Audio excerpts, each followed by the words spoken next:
HS semester 4 Bangla শিক্ষকে file নম্বর 2-তে হলুদ পোড়া গল্পটি মূল পাঠ দেওয়া হলো।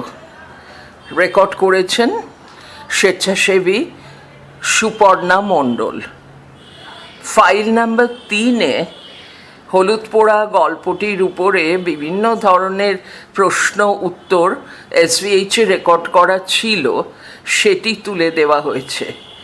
পড়েছেন স্বেচ্ছাসেবী কৃষ্ণকলি দাস। ফাইল নাম্বার 4-এ আমি পড়ব মহাশ্বেতা দেবী রচনা সমগ্র খণ্ড 9 থেকে হারুন সালেমের বাঁশি। তারপরে ফাইল নাম্বার 5-এ গিয়ে আমি আবার ছায়া বাংলা শিক্ষকে ফিরে যাব।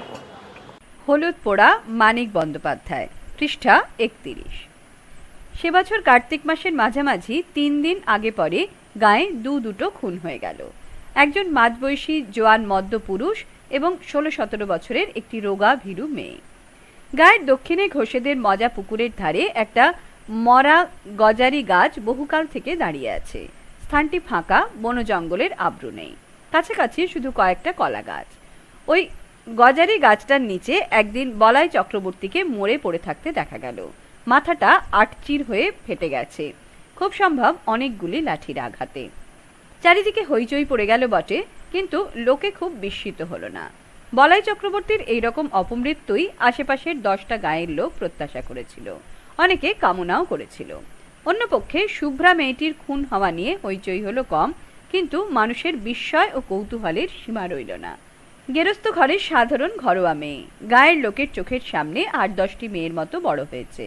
বিয়ের পর শ্বশুরবাড়ি গেছে এবং মাসখানেক আগে যথারীতি বাপের বাড়ি ফিরে এসেছে ছেলে বিয়েবার জন্য। পাশের বাড়ির মেয়েরা পর্যন্ত কোনোদিন কল্পনা করার ছুতো পায়নি যে মেয়েটার জীবনে খাপ ছাড়া কিছু লুকোনো ছিল। এমন ভয়াবহ পরিণামের নাটকীয় উপাদান সঞ্চিত হয়েছিল। গায়ে সব শেষের সাঁঝের বাতিটি বোধহয় যখন সবে জ্বালা হয়েছে, তখন বাড়ির পিছনে ডোবার ঘাটে শুভ্রার মতো মেয়েকে কে বা কারা যে কেন গলা টিপে মেরে রেখে যাবে ভেবে উঠতে না পেরে গাঁ শুদ্ধ লোক যেন অপ্রস্তুত হয়ে রইল। বছর দেড়েক মেয়েটা শ্বশুরবাড়ি ছিল, গায়ের লোকের চোখের আড়ালে। সেখানে কি এই ভয়ানক অঘটনের ভূমিকা গড়ে উঠেছিল? দুটো খুনের মধ্যে কি কোনো যোগাযোগ আছে? 20-30 বছরের মধ্যে গায়ের কেউ এমনভাবে জখম পর্যন্ত হয়নি। যখন হলো পরপর একেবারে খুন হয়ে গেল দুটো। তার একটি পুরুষ, অপরটি যুবতী নারী। দুটি খুনের মধ্যে একটা সম্পর্ক আবিষ্কার করার জন্য প্রাণ সকলের ছটফট করে। কিন্তু বলাই চক্রবর্তী শুভ্রাকে কবে দু চোখের দেখা দেখেছিল তাও গায়ের কেউ মনে করতে পারে না। একটুখানি বাস্তব সত্যের খাদের অভাবে নানা জনের কল্পনা ও অনুমানগুলি গুজব হয়ে উঠতে উঠতে মুষড়ে যায়। বলাই চক্রবর্তীর সম্পত্তি পেল তার ভাইপো নবীন। 40 টাকার চাকরি ছেড়ে শহর থেকে সপরিবারে গায়ে এসে ক্রমাগত কোঁচার খুঁটে চশমার কাঁচ মুছতে মুছতে সে পাড়ার লোককে বলতে লাগলো, 50 টাকা রিওয়ার্ড ঘোষণা করেছি। কাকাকে যারা অমন মার মেরেছে তাদের যদি ফাঁসি কাঠে ঝুলোতে না পারি। চশমার কাঁচের বদলে মাঝে মাঝে কোঁচার খুঁটে সে নিজের চোখও মুছতে লাগলো। পৃষ্ঠা 32। ঠিক 21 দিন গায়ে বাস করার পর নবীনের স্ত্রী দামিনী সন্ধেবেলা লণ্ঠন হাতে রান্নাঘর থেকে উঠোন পার হয়ে শোবার ঘরে যাচ্ছে। কোথা থেকে অতি মৃদু একটা দমকা বাতাস বাড়ির পূব কোণের তেঁতুল গাছের পাতাকে নাড়া দিয়ে তার গায়ে এসে লাগলো। দামিনী হাতের লণ্ঠন ছিটকে গিয়ে পড়ল দক্ষিণের ঘরের দাওয়ায়। উঠোনে আছড়ে পড়ে হাত পা ছুঁড়তে ছুঁড়তে দামিনীর দাঁতে দাঁত লেগে গেল। দালানের আনাচে কানাচে ঝোড়ো হাওয়া যেমন গুমরে গুমরে কাঁদে, দামিনী আওয়াজ করতে লাগলো সেই রকম। শুভ্রার দাদা ধীরেন স্থানীয় স্কুলে মাস্টারি করে। গায়ে এই একমাত্র ডাক্তার পাশ না করা। ফিজিক্সে অনার্স নিয়ে বিএসসি পাশ করে 7 বছর গায়ের স্কুলে জিওগ্রাফি পড়াচ্ছে। প্রথম দিকে প্রবল উৎসাহের সঙ্গে 47খানা বই নিয়ে লাইব্রেরি, 7 জন ছেলেকে নিয়ে তরুণ সমিতি, বই পড়ে পড়ে সাধারণ রোগী বিনামূল্যে ডাক্তারি এইসব আরম্ভ করেছিল। গেয়েও একটি মেয়েকে বিয়ে করে 2 বছরে 4টি ছেলে মেয়ের জন্ম হওয়ায় এখন অনেকটা ঝিমিয়ে গেছে। লাইব্রেরির বইয়ের সংখ্যা 300-তে উঠে থেমে গেছে। তার নিজের সম্পত্তি হিসেবে বইয়ের আলমারি তার বাড়িতেই তালাবন্ধ হয়ে থাকে। চাঁদা কেউ দেয় না, তবে 2-4 জন পড়া বই আর একবার পড়ার জন্য মাঝে মাঝে চেয়ে নিয়ে যায়। বছরে 2-3 বার তরুণ সমিতির মিটিং হয়। 4 আনা 8 আনা ফি নিয়ে এখন সে ডাক্তারি করে, ওষুধও বিক্রি করে। ধীরেনকে যখন ডেকে আনা হলো, কলসি কলসি জল ঢেলে দামিনীর মূর্ছ ভাঙা হয়েছে, কিন্তু সে তাকাচ্ছে অর্থহীন দৃষ্টিতে। আপন মনে হাসছে আর কাঁদছে, এবং যারা তাকে ধরে রেখেছিল তাদের আঁচড়ে কামড়ে পালিয়ে যাবার চেষ্টা করছে। ধীরেন গম্ভীর চিন্তিত মুখে বলল, শাহপুরের কৈলাস ডাক্তারকে একবার ডাকা দরকার। আমি চিকিৎসা করতে পারি, তবে কি জানেন, আমি তো পাশ করা ডাক্তার নই, দায়িত্ব নিতে ভরসা হচ্ছে না। বুড়ো পঙ্কজ ঘোষাল বলাই চক্রবর্তীর অনুগ্রহে বহুকাল সপরিবারে পরিপুষ্ট হয়েছিলেন। তিনি বললেন, ডাক্তার? ডাক্তার কি হবে? তুমি আমার কথা শোনো বাবা নবীন, কুঞ্জকে অবিলম্বে ডেকে পাঠাও। গায়ের যারা ভিড় করেছিল তারা প্রায় সকলেই বুড়ো ঘোষালের কথায় সায় দিল। নবীন জিজ্ঞেস করলো, কুঞ্জ কত নেয়? ধীরেন বলল, ছি, ওসব দুর্বুদ্ধি করো না নবীন। আমি বলছি তোমায়, এটা অসুখ, অন্য কিছু নয়। লেখাপড়া শিখেছ, জ্ঞান বুদ্ধি আছে, তুমিও কি বলো কুঞ্জকে চিকিৎসার জন্য ডেকে পাঠাবে? নবীন আমতা আমতা করে বলল, এসব খাপছাড়া অসুখে ওদের চিকিৎসায় ভালো ফল দেয় ভাই। বয়সে নবীন 3-4 বছরের বড়, কিন্তু এককালে দুজনে একসঙ্গে স্কুলে একই ক্লাসে পাশাপাশি বসে লেখাপড়া করত। বোধহয় সেই খাতিরেই কৈলাস ডাক্তার ও কুঞ্জ মাঝি দুজনকে আনতেই নবীন লোক পাঠিয়ে দিল। কুঞ্জই আগে এলো। লোক পৌঁছাবার আগেই সে খবর পেয়েছিল চক্রবর্তীদের বউকে অন্ধকারের অশরীরী শক্তি আয়ত্ত করেছে। কুঞ্জ নামকরা গুণী, তার গুণপনা দেখবার লোভে আরো অনেকে এসে ভিড় বাড়িয়ে দিল। পৃষ্ঠা 33। ভর সাঁঝে ভর করেছেন, সহজে ছাড়বেন না, এই বলে সকলকে ভয় দেখিয়ে সঙ্গে সঙ্গে আবার অভয় দিয়ে কুঞ্জ বলল, তবে ছাড়তেই হবে শেষ তক। কুঞ্জ মাঝির সাথে তো চালাকি চলবে না। ঘরের দাওয়া থেকে সকলকে উঠোনে নামিয়ে দেওয়া হলো।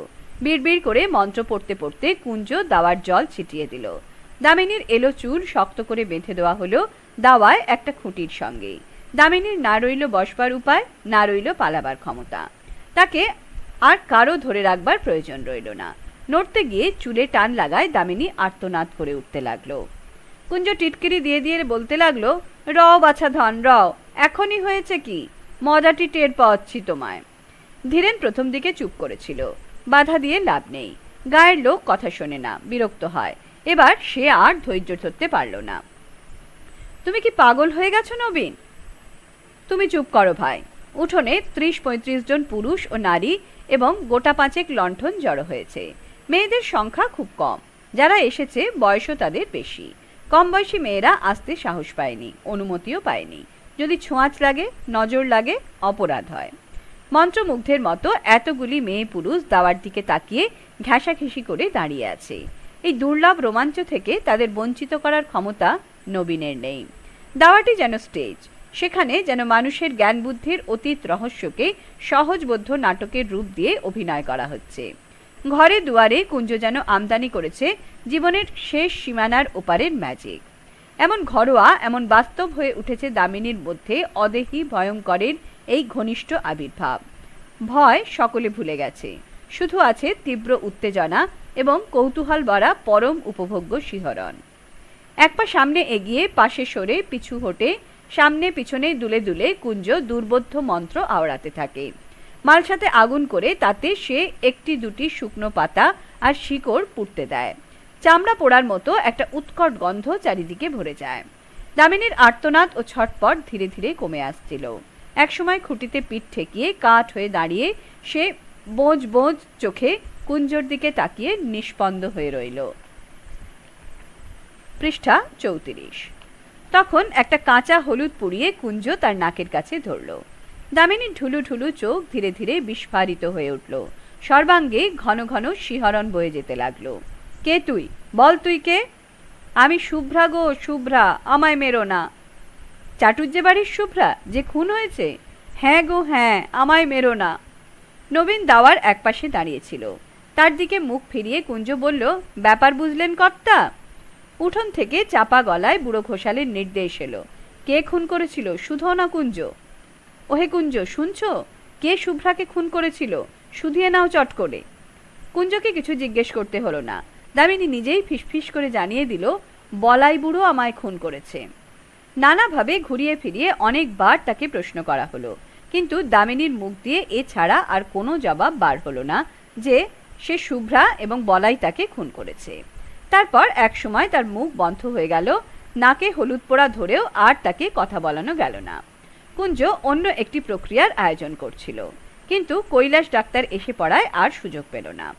কৈলাসের চেহারাটি জমকালো, প্রকাণ্ড শরীর, এক মাথা কাঁচা পাকা চুল, মোটা ভুরু আর মুখময় খোঁচা খোঁচা গোঁফ দাড়ি।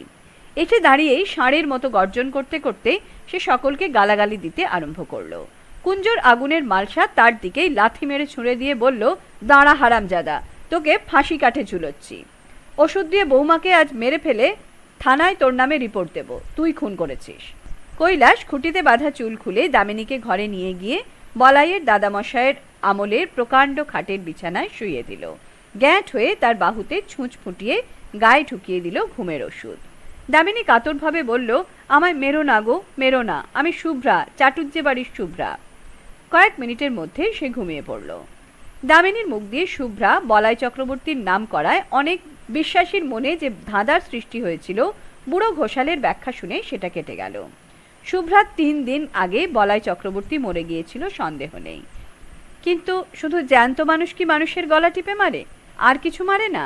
শ্মশান মশানে দিনক্ষণ প্রভৃতির যোগাযোগ ঘটলে পথভোলা পথিকের ঘাড় তবে মাঝে মাঝে মোটকে দেয় কিসে? ব্যাখ্যাটা দেওয়া উচিত ছিল কুঞ্জগুণীর। বুড়ো ঘোষাল আগেই সকলকে শুনিয়ে দেওয়াতে জোর গলায় তাকে সমর্থন করেই নিজের মর্যাদা বাঁচানো ছাড়া তার উপায় রইল না। পৃষ্ঠা 35। তবে কথাটাকে সে ঘুরিয়ে দিল একটু অন্যভাবে, যার ফলে অবিশ্বাসীর মনে পর্যন্ত খটকা বাঁধা সম্ভব হয়ে উঠল। বলাই চক্রবর্তী শুভ্রাকে খুন করেছে বটে, কিন্তু সোজাসুজি নিজে নয়। কারণ মরার 1 বছরের মধ্যে সেটা কেউ পারে না। ওই সময়ের মধ্যে শ্রাদ্ধ শান্তি না হলে তবেই সোজাসুজি মানুষের ক্ষতি করার ক্ষমতা জন্মায়। বলাই চক্রবর্তী একজনকে ভর করে তার মধ্যস্থতায় শুভ্রাকে খুন করেছে, তার রক্ত মাংসের হাত দিয়ে। না, যাকে সে ভর করেছিল তার কিছু মনে নেই। মনে কি থাকে? এক রাত্রে অনেক কান ঘুরে পরদিন সকালে এই কথাগুলি ধীরেনের কানে গেল। অগ্রহায়ণের উজ্জ্বল মিঠে রোদ তখন চারিদিকে ছড়িয়ে আছে। বর্ষার পরিপুষ্ট গাছে আর আগাছার জঙ্গলে যেন পার্থিব জীবনের ছড়াছড়ি। বাড়ির পিছনের ডোবাটি কচুরিপানায় আচ্ছন্ন। গাঢ় সবুজ অসংখ্য রসালো পাতা, বর্ণনাতীত কোমল রঙের অপরূপ ফুল। তালগাছের গুড়ির ঘাটটি কার্তিক মাসেও প্রায় জলে ডুবেছিল।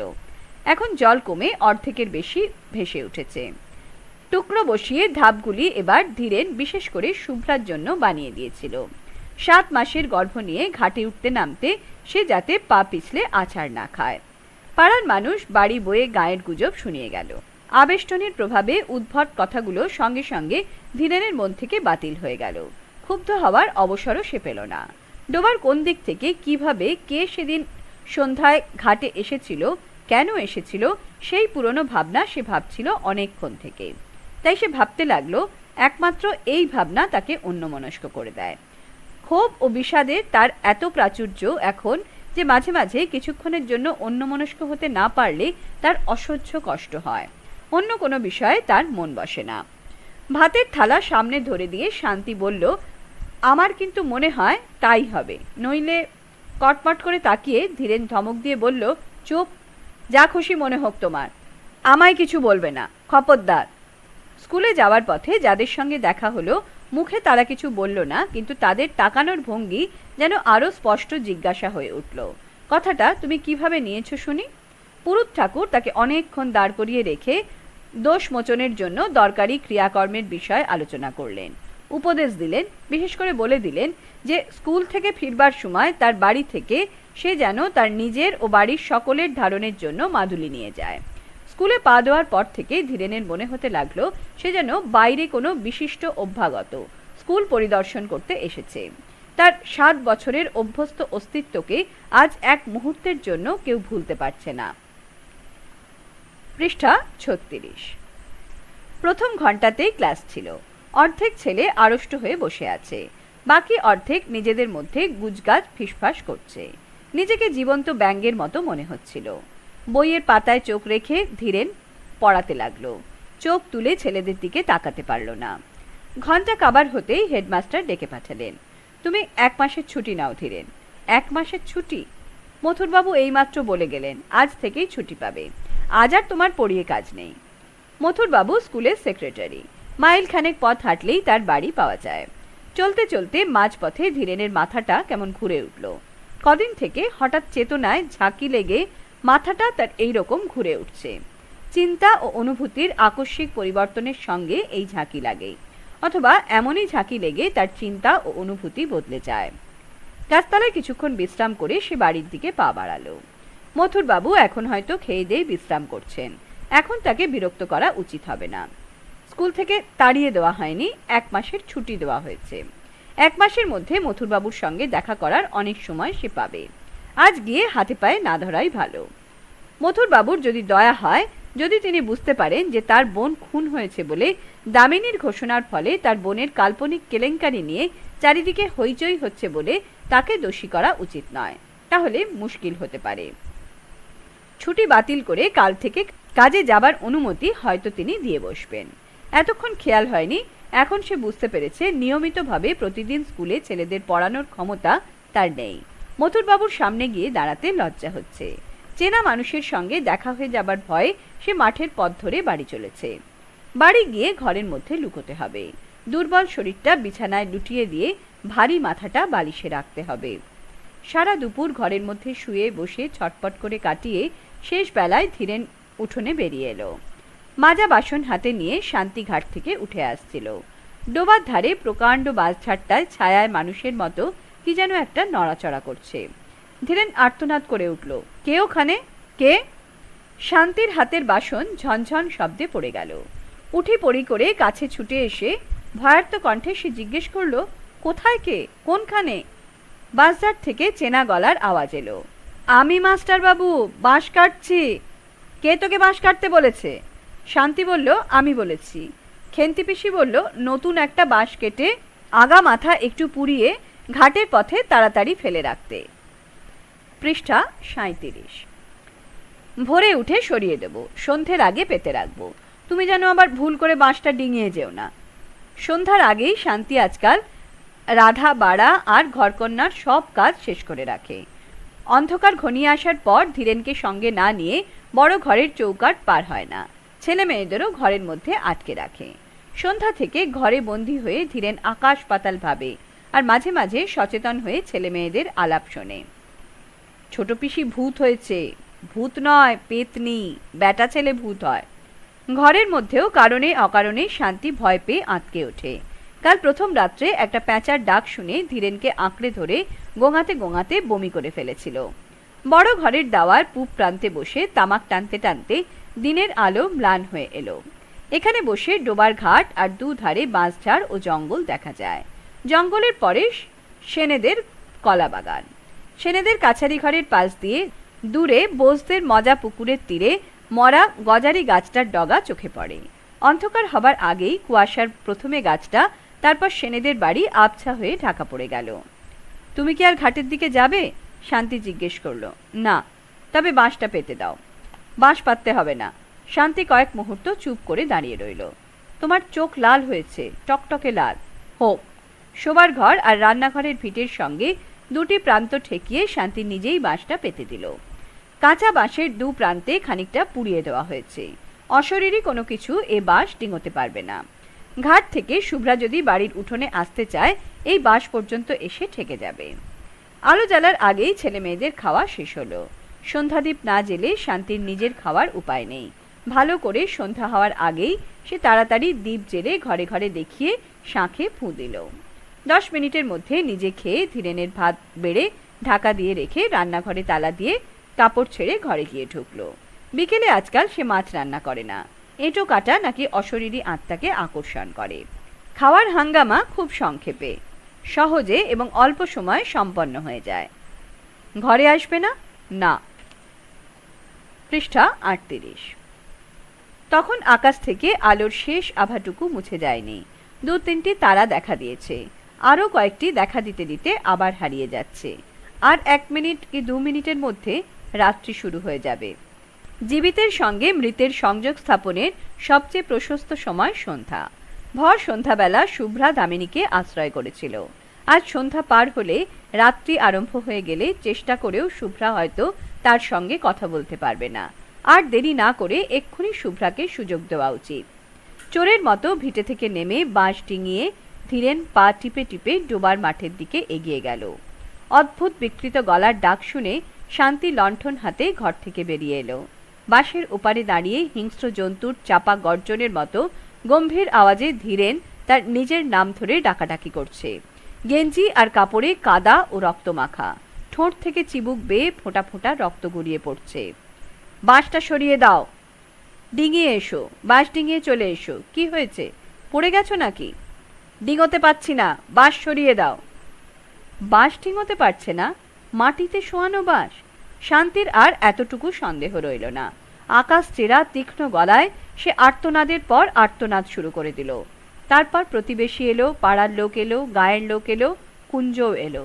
3-4 কলস জল ঢেলে ধীরেনকে স্নান করিয়ে দাওয়ার খুঁটির সঙ্গে তাকে বেঁধে ফেলা হয়।